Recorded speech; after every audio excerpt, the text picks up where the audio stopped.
Ibu bapak pernah nggak merasa dalam kesulitan hidup ini?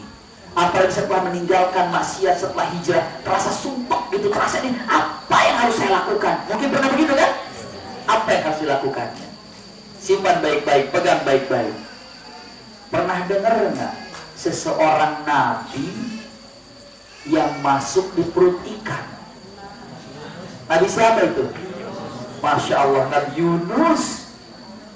Ibu, bapak, punten. Nih kalau misalnya kita lagi di laut nyaksiin, ternyata ada orang keluar dari kapal, loncat dari kapal, langsung disantap ikan, hop, masuk dalam. Saya tanya, kira-kira orang itu hidupnya berapa persen? Selamatnya berapa persen kira-kira? 0%.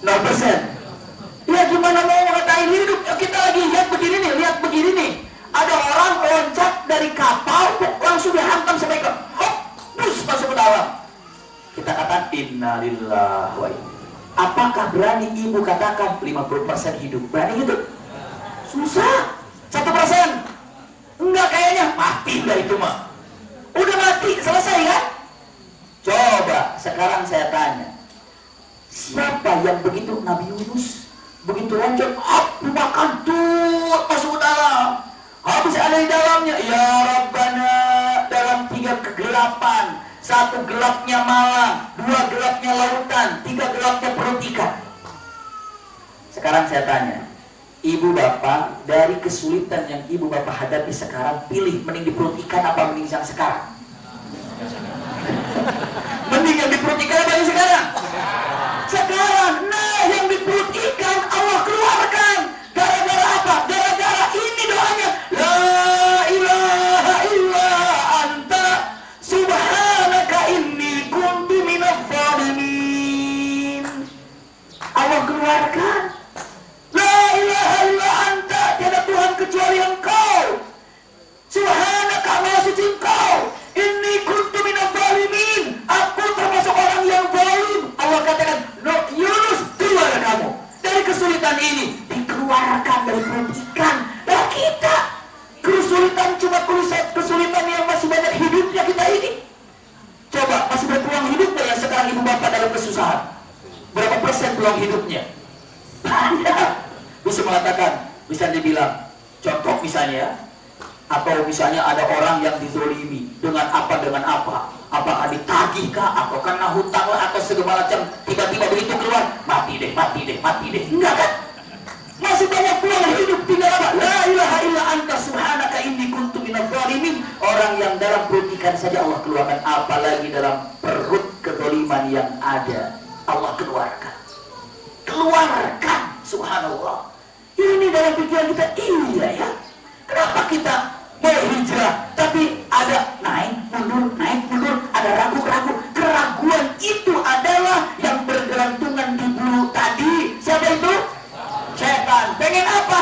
Pengen narik lagi, bikin keraguan. Tuh kan, coba nggak kayak dulu kan? Dulu mau beli apa aja tinggal tunjuk, dulu mau kemana ya pergi, tinggal gitu dia. Sekarang nggak ada. Nah itulah setan. Kita usir. Bismillah, ya Allahu Akbar. Ya Allah, saya ikhlas.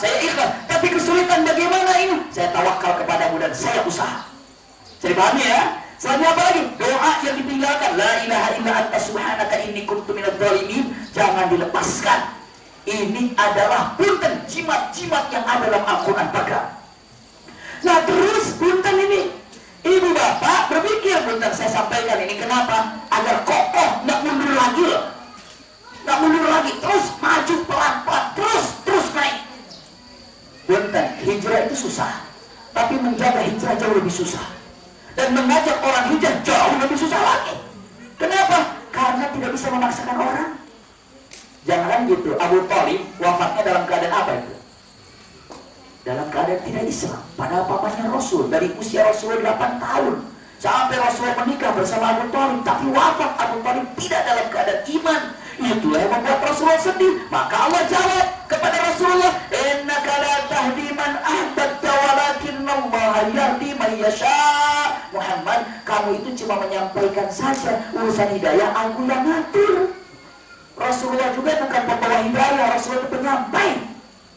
Jadi kalau ada orang dapat hidayah karena kita, pahalanya besar. besar sekali. Li ayyahdiyallahu bika rajulan wahidan khairul laka min humrin ni'am. Kata siapa itu? Rasulullah. Siapa yang dapat mengajak orang berbuat baik, maka pahalanya lebih baik daripada unta merah. Ibu bapak danya, cuma unta abi maki. Punten, saat itu tidak ada makanan, kendaraan yang paling bagus kecuali unta merah. Paling mahal. Paling mahal unta merah. Maka dinisbatkannya ke unta merah.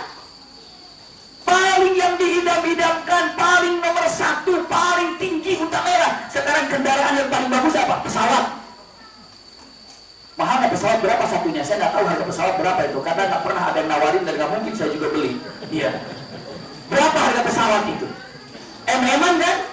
Kalau ada orang punten dia dapat hidayah oleh ibu dan bapak, pahalanya yang kita dapatkan lebih baik daripada punten harga apapun yang ada di muka bumi ini. Khair, lebih baik daripada kendaraan apapun yang ada, lebih baik dari yang termahal apapun yang ada di bumi ini. Kalau ada satu orang bisa dapat hidayah, kewajiban kita kan ngajak. Dia dapat hidayah, nggak dapat hidayah bukan urusan ibu bapak, tapi kewajiban ibu bapak sudah menyampaikan. Hanya tinggal doa, setelah itu dia dapat syukur, nggak dapat, ya nggak bisa memaksakan. Ibu bapak tidak bisa memaksakan orang lain untuk berbuat baik, tapi ibu bapak bisa memaksa diri sendiri berbuat baik. Jadi paham ibu bapak? Tinggalkan itu riba. Ibu bilang riba, bapak bilang riba. Ya kalau seandainya punten kalimatnya nggak dapat hidayah nggak bisa. Tapi punten usikum wa iyaya nafsi bitaqwallah, jangan pernah bosan. Jangan pernah bosan. Kenapa? Ingin dapat hidayah. Iya. Tolonglah tinggalkan. Itu tolong, itu maksiat, itu tinggalkan. Dia bosan. Ingat, jangan sampai kita yang bosan, biarkan dia yang bosan. Iya. Jangan pernah mengatakan kata-katanya, ibu, punten bapak, apakah bapak ibu sebagai dai? Kenapa? Lihat, sebelum saya lanjutkan lebih jauh lagi, ibu bapak punten, pernah dengar nggak kata-kata ini, ayat ini? Kuntum khairu ummah ukhrijat linnasi ta'muruna bil ma'ruf wa tanhauna 'anil munkar. Bisa jelaskan sedikit saja bunda, punten dengan keterbatasan ilmu, keterbatasan bahasa, tapi coba untuk mengukirnya dengan bahasa paling mudah.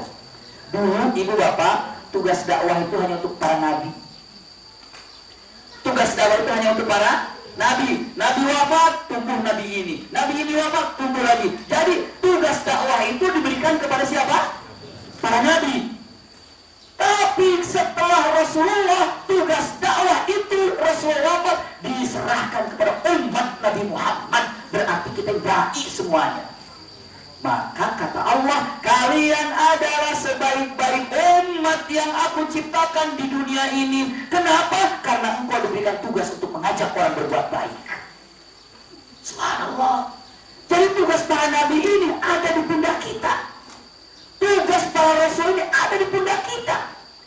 Jadi itulah yang dikatakan kuntum khairu ummah. Caranya bagaimana? Dengan gaya masing-masing.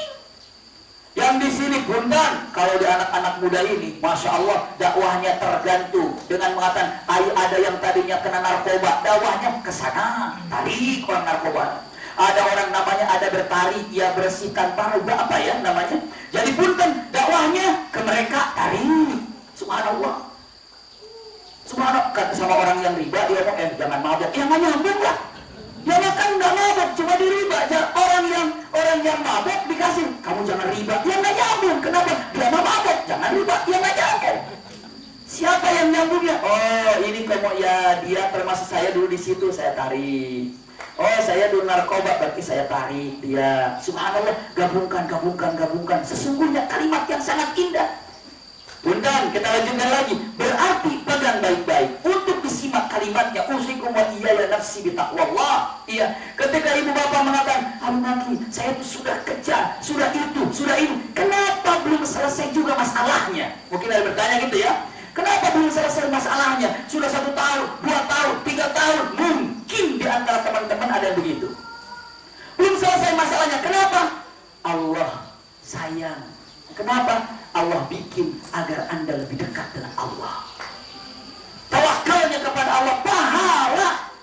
Ingat ibu bapak, satu kesulitan untuk memperjuangkan kebaikan, selama 1 tahun masalah belum selesai, padahal ini adalah untuk mendekatkan kepada Allah, menjauhkan maksiat. Selama 1 tahun pahala itu bertumpuk. 4 tahun baru selesai. Begitu kelak di akhirat Allah tunjukkan nih pahala gede buatmu. Pahala apa? Kesabaran ketika engkau diuji selama 40 tahun menyelesaikan masalah ini. Apa pahalanya? Surga. Orang itu akan sujud. Ya Allah, kalau tahu gini kenapa nggak 10 tahun aja masalahnya? Pengen lebih panjang lagi. Bisa dipahami Ibu Bapak? Jadi apa yang Allah tentukan itu terbaik buat Ibu dan Bapak. Lihat, saya akan gambarkan Punten, mudah-mudahan bisa dipahami semuanya. Simak baik-baik dengan hati kita. Pernah mendengar kisah Nabi Yusuf?